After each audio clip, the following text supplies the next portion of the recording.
Qui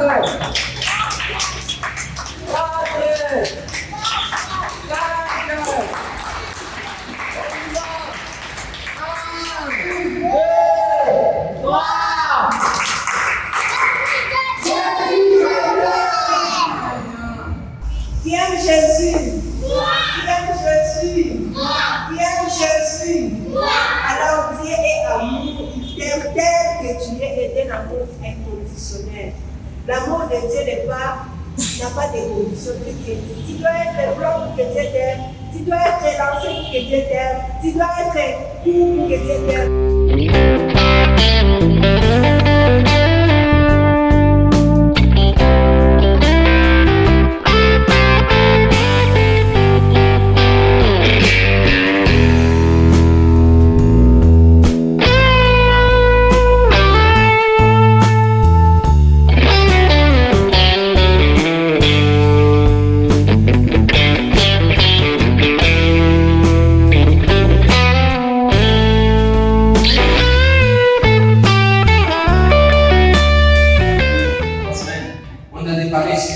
Comment être dirigé par le Saint-Esprit, comment se laisser diriger par le Saint-Esprit. Et là, j'avais donné trois points importants, à savoir la lecture de la parole de Dieu, très important, selon le livre de Timothée, les chapitres 3 et le verset 16, le livre de Timothée. C'est là où je vais commencer rapidement, le livre de Timothée, chapitre 3. 1 Timothée, chapitre 3 et verset 16, verset très important. Elle nous dit que nous devons, la parole de Dieu est là pour nous enseigner, pour nous corriger, pour nous amener à vivre selon la volonté du Seigneur. C'est très important, mes amis. Pour nous convaincre, pour nous diriger, pour nous orienter. Toute écriture est inspirée de Dieu et utile pour enseigner d'abord, pour convaincre, pour corriger, pour instruire dans la justice sainte, afin que l'homme de Dieu soit accompli et propre à toute bonne œuvre. C'est l'importance de la parole de Dieu. Il faut vous appuyer sur la parole de Dieu. Deuxièmement, il faut être dans la présence de Dieu. Luc chapitre 4, verset 1, l'histoire de Jésus qui a été dirigé, conduit, amené dans le désert pour prier exactement. Et après cette prière, il a sélectionné 12 bons disciples qui l'ont accompagné pendant son ministère. Et troisième point, il faut être quelqu'un de caractère. Ayez un caractère solide. Pour manger ou pour avoir les choses de Dieu dans votre vie, soyez quelqu'un de caractère. On ne sème pas aujourd'hui et on récolte aujourd'hui. Je vais dire à quelqu'un ce matin, entre le temps où tu reçois une promesse de Dieu et le temps de l'accomplissement de la promesse de Dieu sur ta vie, tu dois être quelqu'un de caractère. Où est mon toit, où est mon toit bien. Parce que si tu n'as pas le caractère, tu vas laisser abandonner. Les semaines savent que je ne sais pas aujourd'hui et aller voir comment ça se passe pour récolter. Il y a un temps où tu dois observer. Et pour patienter et attendre que ça germe et que ça donne du fruit, en tout cas, tu dois être quelqu'un de caractère. Bwana Yesu asifiwe sana. Bwana Yesu asifiwe sana. J'avais dit aussi qu'il y a 3 types de personnes qui étaient pointes dans l'ancien temps. Il y avait le prophète, il y avait le roi, il y avait les souverains sacrificateurs. Ceci nous pousse à ne pas aller consulter les prophètes aujourd'hui. Parce que ce n'est plus scripturel. Dans les nouveaux temps, dans la nouvelle alliance, nous avons tous l'Esprit de Dieu. Ça, c'est le livre de Jean, chapitre 4, versets 23 et 24. La Bible nous dit que ceux qui adorent Dieu l'adorent dans ceux qui adorent Dieu adorent dans les temps bien et déjà là où le vrai adorateur adoreront les pères.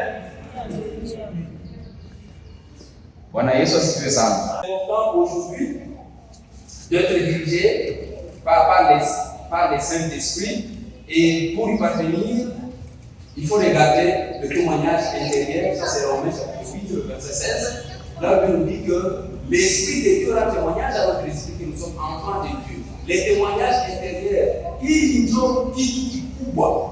cas, le 90% des gens la nouvelle alliance sont dirigés par les témoignages intérieurs. Yesu Kristo, Roho wa Mungu anaongoza watu zaidi sana kupitia ushuhuda wa ndani ya Roho. Kwa leo, n'étendant pas que le prophète puisse diriger, n'allez pas consulter le prophète. J'ai dit aussi que le prophète peut nous parler. Les prophètes nous parlent. Mais s'il nous parle, il vient confirmer. Je répète, j'insiste et je continue à insister sur ça.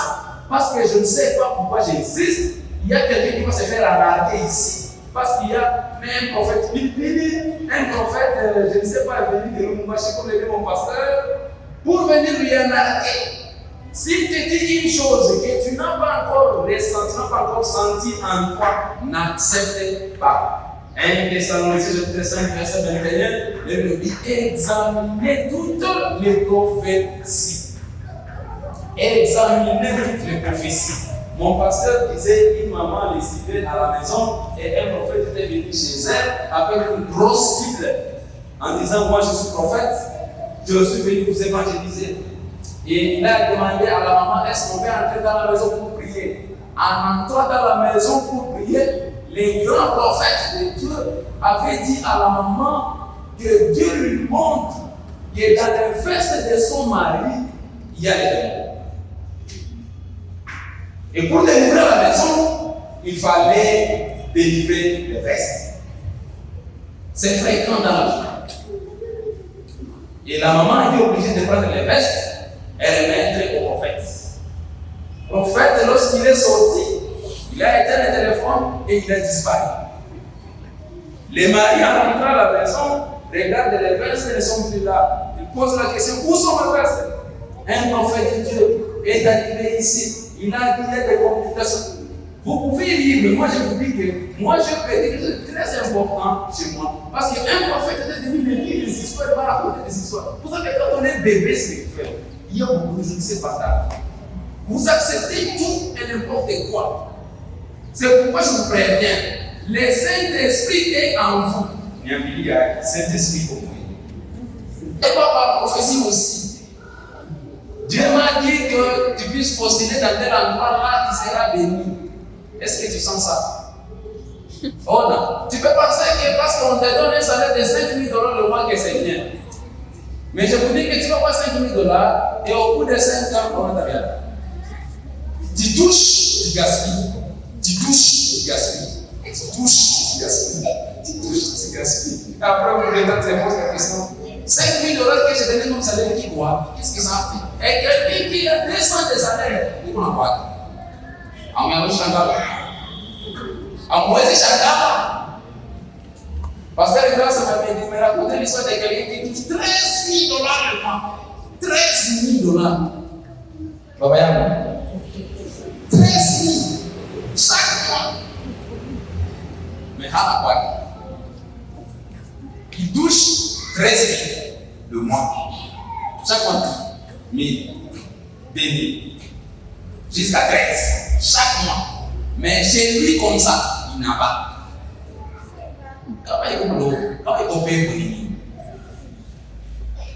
C'est pourquoi ne suivez pas tous ces conflits. J'avais commencé dans mon introduction en disant que ce n'est pas tout ce qui brille qui est forcément d'accord. Ce n'est pas parce qu'il nous intéresse, on vous dit que c'est bien. Et beaucoup de gens abandonnent, ils laissent le travail de Dieu, ils laissent leurs épouses, ils laissent leurs enfants, ils abandonnent tout le monde. Et puis ils partent, il écrase, il va bien, il écrase même quand on a bien une faille. C'est vrai, on a bien une faille, il écrase. Tu abandonnes tout et tu détruis tout. Je vous dis, tu peux abandonner des enfants, tu leur envoies de l'argent, et après un moment, tu rentres, tu tues les enfants, chaque moment, la vie ne les pas. Parce qu'ils n'ont pas eu le temps de te connaître. Et puis, quand tu deviens vieux, tu peux t'appuyer sur un enfant en apothérise. Tu peux t'appuyer sur l'autre en apothérise. Tu t'appuies sur l'autre en apothérise. Pourquoi? Parce que tu n'as pas eu le temps d'échanger l'amour paternel. C'est pourquoi c'est important de se laisser diriger, de se laisser guider par les Saint-Esprit. Voilà, Jésus a dit ça. Tout ce que tu vas faire, fais-le si tu as la conviction du Saint-Esprit. Ça paraît un peu compliqué, mais si c'est la direction du Saint-Esprit, accepte et allez-y, tu verras la gloire de Dieu dans ta vie. Rapidement, je vais vous dire que dans le témoignage intérieur aussi, nous devons faire la méditation, nous devons mettre la parole de Dieu en pratique, nous devons agir par la sagesse divine. Tout ça qu'on a développé, nous devons aussi apprendre à obéir rapidement, renoncer à la chair et continuer. Je vais maintenant ce matin rappeler quelque chose sur les poisons, c'est-à-dire que nous mettons les signes pour connaître ce que nous a parlé. C'est pas bien, c'est pas spirituel. Les Saint-Esprit ne dirigent pas en posant des signes. Mon ami Arthur, tu te lèves le matin, tu te dis que pour être sûr que c'est Dieu qui me dit, je dois rencontrer quelqu'un aujourd'hui qui porte une chemise en couleur rouge. Si je rencontre quelqu'un qui porte une chemise en couleur rouge, c'est que c'est Dieu qui m'a dit. Satan aussi peut présenter quelqu'un en couleur rouge, en sortant comme ça à la maison, tu racontes la même personne, tu dis que voilà, j'avais mis un signe, je vois maintenant le signe, c'est que c'est Dieu. Et tu te trompes. Ne mettez jamais de signes. Priez Dieu, suivez ce qu'il vous dit et avancez à partir. Voilà, il soit ce que ça. Ne vous faites pas larguer pour rien. Et une autre façon d'être dirigé par les Saint-Esprit, comme je le disais, c'est pas la parole audible. On attend une fois, il te dit, fais ceci, fais cela. Mais cette deuxième catégorie, cette deuxième façon, c'est pas vraiment donné à tout le monde. C'est pourquoi je ne veux pas développer sur ça. Je ne veux pas développer sur ça parce que c'est pas fréquent. C'est pas tout le monde qui opère dans cette dimension. La plupart des gens opèrent par le témoignage intérieur. Et c'est ce qui est important. Il y a aussi ce que nous appelons la direction spectaculaire. Dieu te dirige par les visions, par les songes, par les rêves et par les songes. Songe, vision, rêve. Qu'est-ce qui se passe lorsque tu as un songe? Lorsque Dieu te parle par les songes, il t'amène un film. Il te présente un film dans lequel il te montre quelque chose de grand, quelque chose de bien devant toi, ou bien quelque chose de mal devant toi, et tu dois t'arranger à les suivre. Si c'est la direction du Saint-Esprit dans ce sens-là, je vais vous lire un verset, je crois que c'est dans Actes des Apôtres, le verset 2 et le chapitre 17. Actes des Apôtres, verset 2, chapitre 17, là où ça dit que aux enfants, voilà. Dans les derniers jours, dit Dieu, je répandrai mon esprit sur toute chair. Vos fils et vos filles prophétiseront. Vos jeunes gens auront des visions et vos vieillards auront des songes. Les songes et les visions et les prophéties sont aussi une façon d'être dirigé par les Saint-Esprit. Non seulement les témoignages intérieurs, mais aussi les songes. Tu peux voir un songe, tu peux voir une vision, tu peux voir un rêve. Ça aussi peut être une façon de Dieu pour te diriger, pour te dire, mon fils, fais attention, fais gaffe à ça, fais gaffe à cela. Maintenant, ce qu'il ne faut pas faire dans cette deuxième dimension, c'est quoi? Il ne faut pas forcer la vision. Il ne faut pas forcer le rêve. Il ne faut pas forcer les songes. Ne les forcez pas. Le mercredi, on a vraiment débattu ici pendant très longtemps. Malgré la passé pour moi. Et on a dit que j'appartenais dans cette église. À chaque fois qu'on faisait la prière, à la fin, on demandait aux gens, qu'est-ce que tu as fait? Qu'est-ce que Dieu t'a dit? Il faut éviter la désobéissance. Il faut éviter la désobéissance. Parce que la désobéissance a un prix. Et le prix de la désobéissance est tellement amer. Tant mieux souffrir en obéissant que vivre bien en désobéissant. En d'autres termes, souffrir parce que tu es convaincu que le Saint-Esprit t'a dirigé dans ça. Au lieu d'être content dans les choses pour que tu sais que ce n'est pas bien. Le Saint-Esprit m'a dit de prendre une autre direction, mais moi j'ai pris une autre direction. Je donne l'exemple de Jonas, l'exemple de la désobéissance. Dieu lui dit d'aller à Ninive. Lui, il n'est pas content d'aller à Ninive. Il décide d'aller à Tarsis. Dieu lui lieu d'aller à Ninive, lui décide d'aller à Tarsis. Maintenant, en allant à Tarsis, il y a un vent impétueux qui tombe sur la mer. Et Jonas s'est retrouvé dans les vents de poisson. Et la Bible nous dit là-bas, il a pleuré, il a imploré le Seigneur, il a demandé pardon à Dieu. Et Dieu a eu pitié de lui. Il a ramené encore une vie. Il s'est mis lui-même dans les trucs pas jolis. J'ai dit ce matin à quelqu'un, s'il y a un garçon qui rôde, qui tourne, qui te fait des avances autour de toi, et que tu sens que c'est le meilleur ami de ta vie, épouse de mission. Voilà, Yesu asifiwe sana.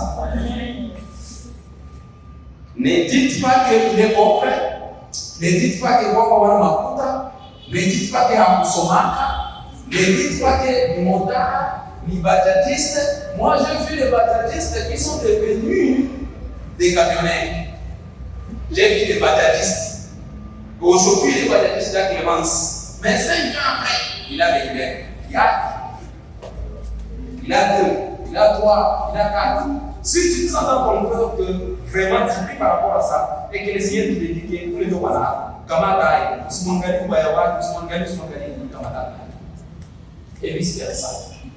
Pourquoi? Parce que plus tu obéis, plus le Saint-Esprit va continuer à te dire. Et je vais dire aux gens ce matin, Mungu hapana qui détaille à d'autres.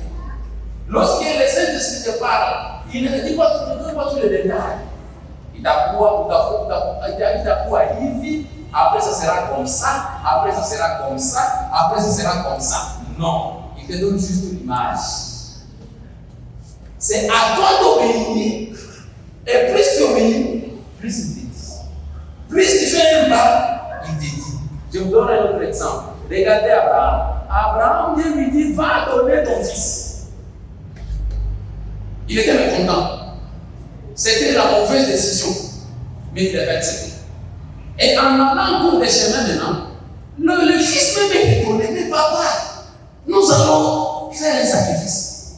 Il y a le feu, il y a les bois, mais où est l'animal, l'agneau qu'on va sacrifier? Abraham lui dit, Dieu voilà. Et exactement quel. C'est lorsqu'il avait mis l'enfant sur le truc, il a entendu la voix qui lui dit, ne tue pas ton fils. Regarde à côté, il y a une. Dieu intervient quand il fait. Il ne faut pas forcer Dieu à vous donner tous les détails. Dieu veut que nous seulement obéir. Tu dois seulement obéir. Dieu te dit par exemple, tu entends dans ton esprit que tu dois changer de travail. Change de travail. Je vais vous dire comment. Moi, je connais un enseignant, il était enseignant pendant 10 ans. 10 ans. C'était un ami, prof d'anglais.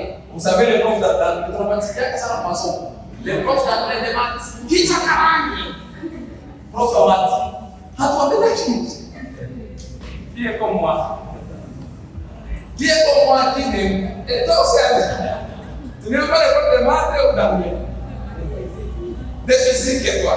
Moi, mathématiques, je n'aimais pas les physiques. Et il est comme toi, les profs de maths. Et donc, tout ce là, maths, cosinus, et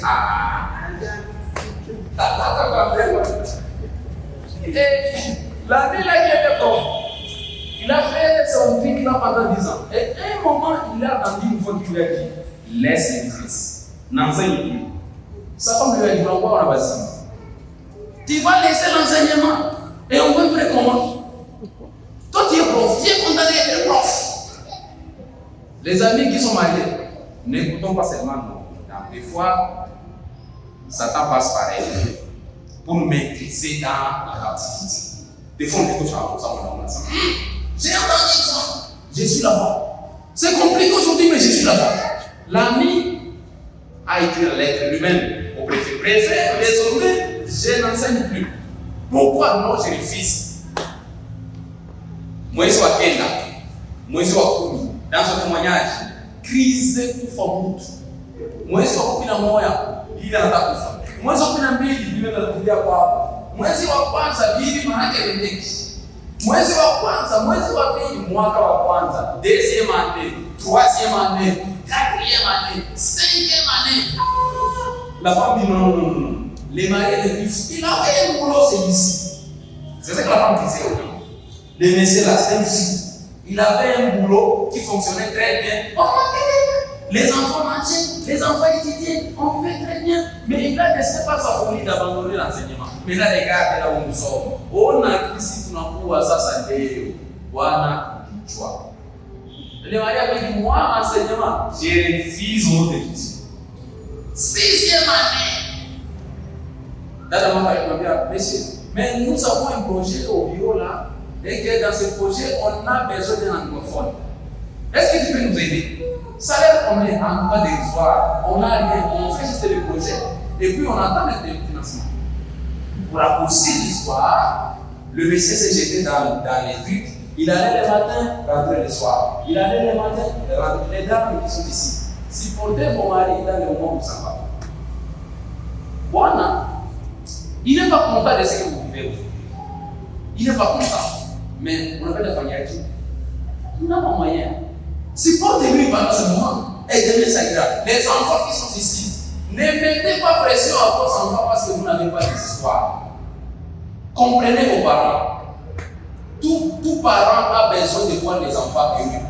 Tout parent a besoin de voir les enfants satisfaits et contents. Mais s'il ne parvient pas à supporter les charges familiales aujourd'hui, c'est que quelque part il y a des choses qui ne vont pas. Donnez-lui confiance. Ne désobéissez pas au papa. Parce que les mamans, on a bien les et surtout les mamans. Oh, le matin, il a déjà mais, pourquoi il a déjà voilà, est-ce que je parle à quelqu'un ce matin?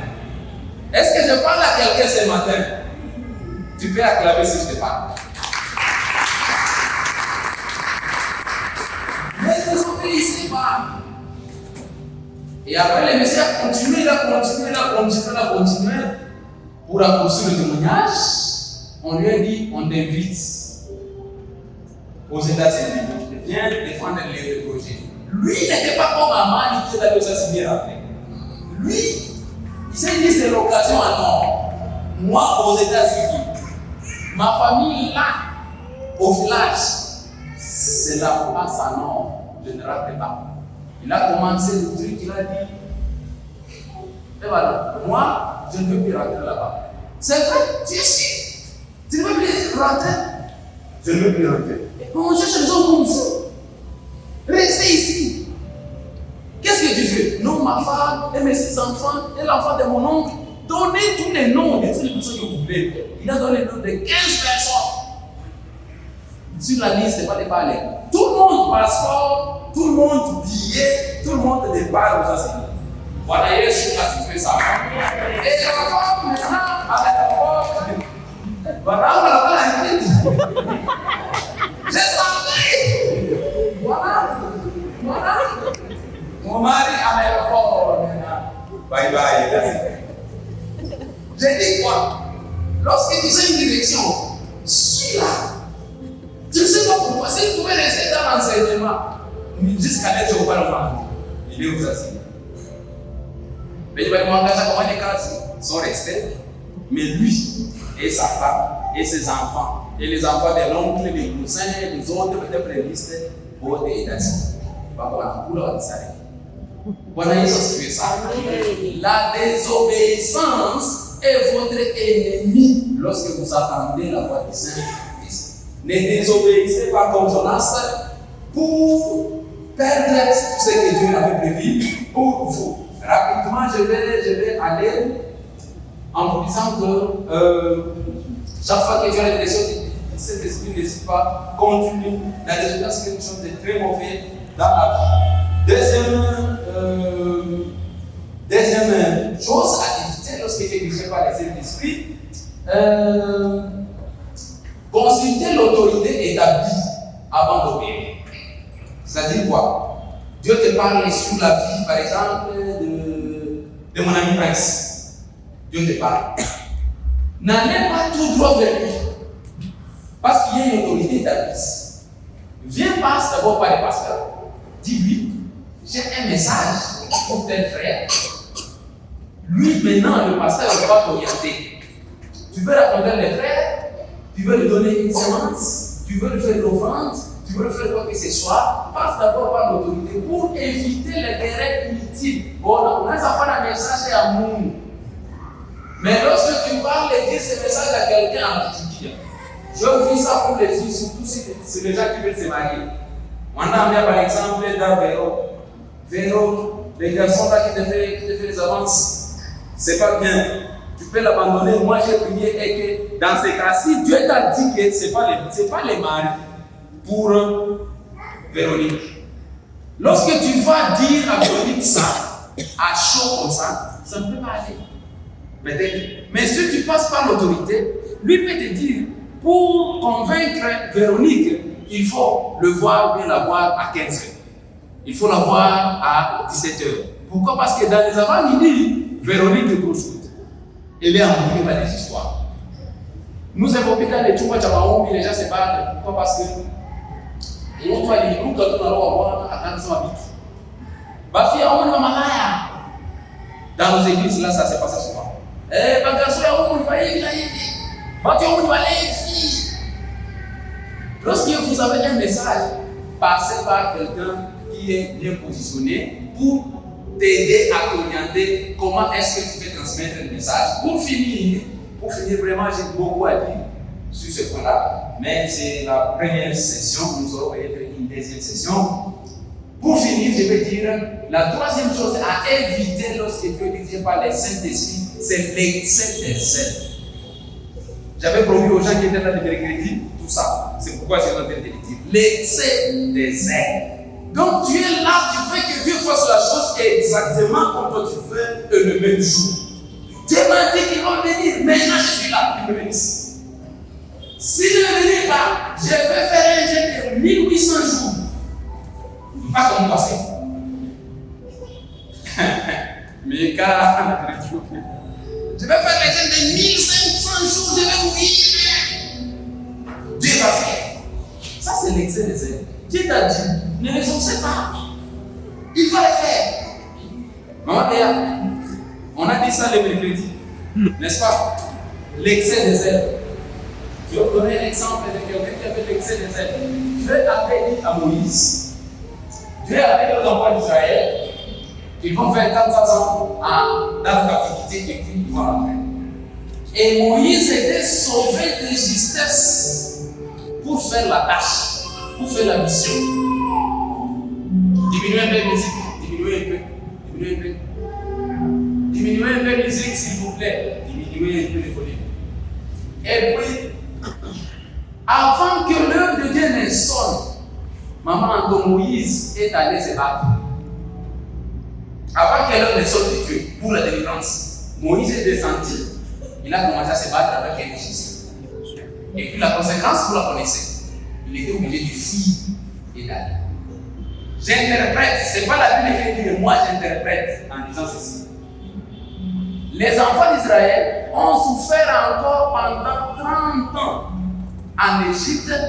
C'était en dehors de la volonté de Dieu. Mais parce que quelqu'un qui devrait les délivrer s'était précipité à les délivrer. On ne vient pas avant l'heure de Dieu. On attend l'heure favorable de Dieu. Moïse s'était retrouvé encore 40 ans plus tard en train de suivre comment est-ce qu'il peut encore entendre Dieu. Je vais dire à quelqu'un ce matin, Dieu interviendra dans votre vie lorsque vous laisserez de vous battre vous comme vous et laissez Dieu se battre à votre place. Parce que tant que toi tu as encore la force de te battre, Dieu va se mettre à côté. Comme ça, on va te pigar. Tout le monde est. Bwana Yesu asifiwe sana. Bwana Yesu asifiwe sana. Pierre pensait que Jésus était incapable de se défendre. Parce que Jésus avait dit prenez le couteau. Il n'a pas compris. Et à Gethsémani, il a pris le couteau. Il a coupé l'oreille de quelqu'un. Il s'attendait aux accomplissements de Jésus. Mais Jésus l'avait réprimandé en disant que non. C'est pas ça. Tu ne sais pas ce que tu fais. Et puis, ça a poussé Pierre à la frustration. Chaque fois que tu veux faire une chose, le Saint-Esprit t'avait dit, tu l'as entendu, tu l'as écouté, mais tu veux faire maintenant selon ta manière, avec ta force, avec ta puissance. Tu loupes. Et lorsque tu loupes, tu seras dans la frustration. Et quand tu seras dans la frustration, tu risques d'abandonner ton Dieu. C'est ainsi que les gens disent, est-ce que tu as suivi correctement? Est-ce que tu as été obéissant? Est-ce que tu ne prends pas l'excès des zèle? Dieu m'a dit, je vais marier, maintenant je vais prier pour approcher le mari par force. Dieu m'a dit de travailler, je vais maintenant prier, je vais maintenant gêner. Je ne dis pas que c'est mauvais de gêner. Gêner c'est bien, mais gêner avec quelle intention? Gêner avec quel but? Ni qu'on pour faire des gêner ça. Ni tout qu'on appelle au prophète, ni tout qu'on appelle au Mungu afanye kisi unataka, au ni tout qu'on appelle au kumshia Mungu kutu. Bwana Yesu asifiwe sana. L'excès des zèle détruit le ministère de plusieurs personnes. L'excès des zèle détruit plusieurs destinées. Et pourtant, Dieu avait dit. Et si Dieu avait dit, ne forcez pas la main de Dieu. Bwana Yesu asifiwe sana.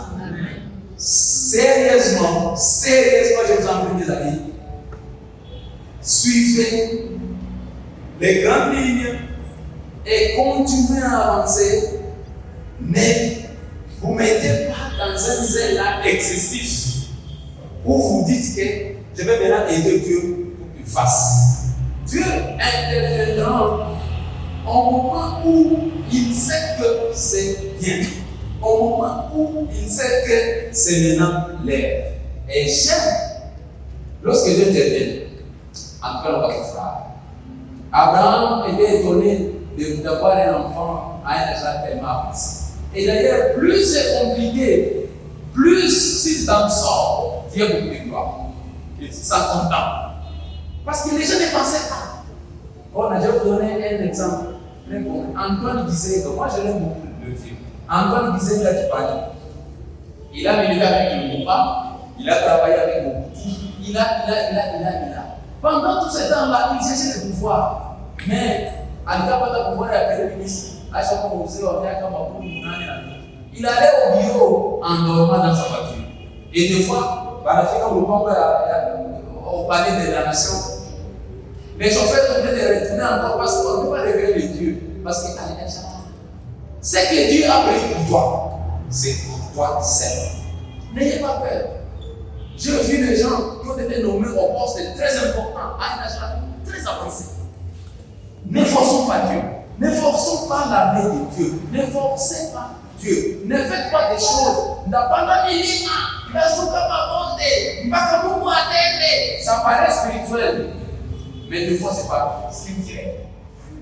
Ça paraît spirituel, mais ce n'est pas des fois spirituel. Suivez les nuances du Saint-Esprit et vous ne regretterez jamais dans votre vie. Soyez bénis. Amen.